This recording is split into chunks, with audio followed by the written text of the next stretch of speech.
Magandang araw mga banateros. Ito na naman ang inyong pinaka-paboritong fake news peddler sa balat na YouTube Posty at your service. Another day, another kwentuhan session at pasasakitin na naman natin ang mga ulo at ay balon-balunan, puso, isip at kaluluwa ng lahat ng mga kupal animal, mga buwisit pabigat, mga walang silbi, mga switik salot, mga putok sabo, hindot palamunin, sintu-sintu, baliwab noy, sabog, batak, bangag, adik, pusher, kawatan, kurakot, magdanako, sindikato, membro ng kuratong balileng sa gobyerno, mga mandarambong, mga dorobo, mga manguumit, mga mangungupit sa pera ng taong bayan, mga mapangabuso sa kapangyarihan, mga demonyo sa tanas, Judas, Barabas, Hestas. Kamusta naman mga boss? Kamusta na ang inyong mga araw? Naku, malapit na naman magtapos ang linggong ito. At sa pagtatapos ng linggong ito, magtatapos na rin ang pagiging 25 years old ko. Grabe, magta-26 na ako bukas. Baka naman, mga kaibigan ko dyan na mga nanonood, oy, baka naman. Ay, syempre, magpapasalamat lang tayo sa sa lahat ng mga banateros na nakasubscribe, nananatiling nakasubscribe, at mga bagong subscriber dito sa Boss Dada TV YouTube channel. Maglalambing lang. Baka naman pwede mag-subscribe din kayo dyan sa Boss Dada 2.0. Ayan nasa taas. Hanapin nyo lang yan sa YouTube. Boss Dada 2.0. Tapos may mga videos dyan. I-like and i-share nyo na yan. Ha? Pag di kayo nag-like tsaka nag-share, magkaka-acute dermatocolitis, diverticulitis, wala. Oo. Kaya mag-follow din kayo sa ating Facebook page. Currently, we are at 275,000 na. Ang galing, ang bilis. Tangkilikin po ninyo habang buhay yung Facebook na yan. Habang buhay yung Facebook na yan, tangkilikin yan dahil, nako po, ang dami na naman restrictions niyan. Malaman-laman natin, putang ina yan. Yung palang fact-checker at saka yung parang aamo ng mga fact-checker sa Pilipinas, putang ina yan, tao pala talaga ni Risa Ontiveros. Kaya naman pala, kapag kasi Risa ang ang topic mo sa Facebook, ma-post mo sa kanya, putang ina, sigurado, violation kagad. Worse, matanggal. Kasi dyan na dali Facebook natin nung una. Before tayo magpunta ng The Hague sa Europe, gumagana yung Facebook na yan Tapos mainit na mainit noong noong panahon na yan, yung kay sino yun? Alias Rene.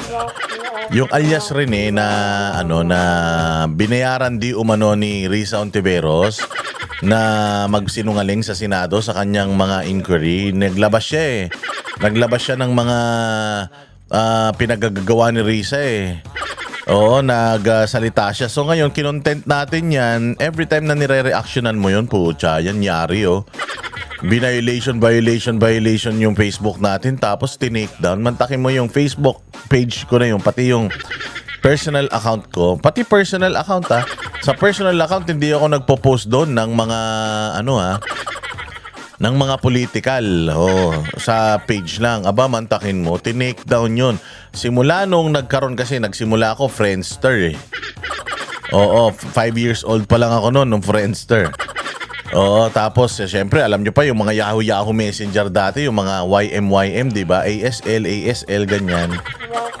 Age, sex, location, alam ng mga tita nyo yan. Narinig ko lang yan sa mga tsuhing ko. So, ma-social media na ako talaga noon pa.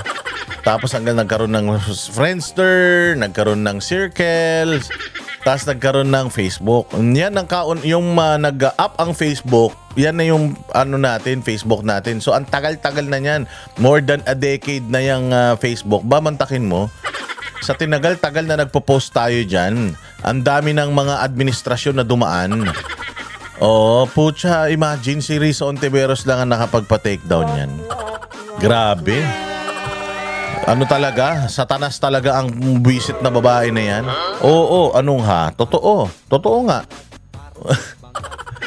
Siya lang nakapagpa-takedown yan. So ito, ganun pa rin. Kasi yung taga-akbayan yata, Akbayan ba o Gabriela? Basta isang makakaliwang grupong ulol. Sila ngayon ang nandiyan dyan sa Facebook. Ang balita natin, yung Facebook na yan, supposedly, wala nang fact-checking pagdating ng February.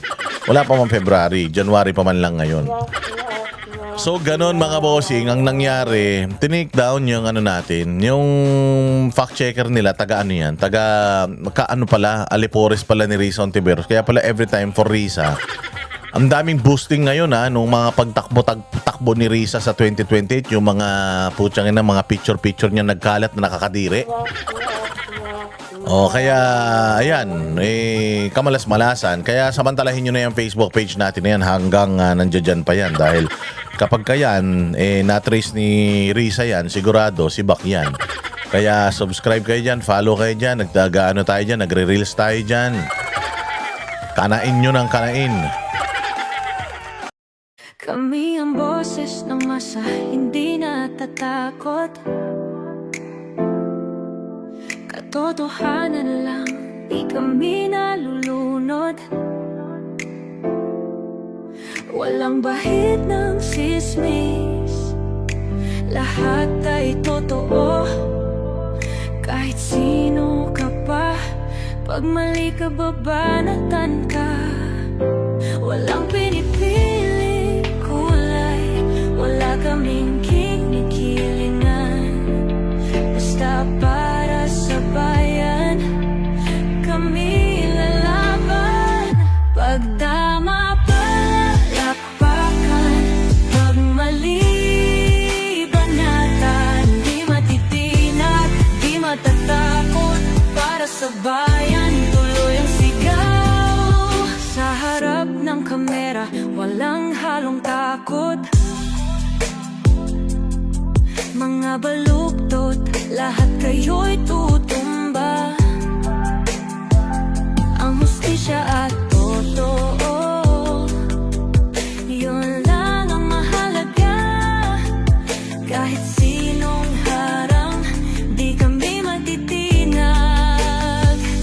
Walang pinipiling kulay, wala kaming kinikilingan. Basta para sa bayan, kami lalaban.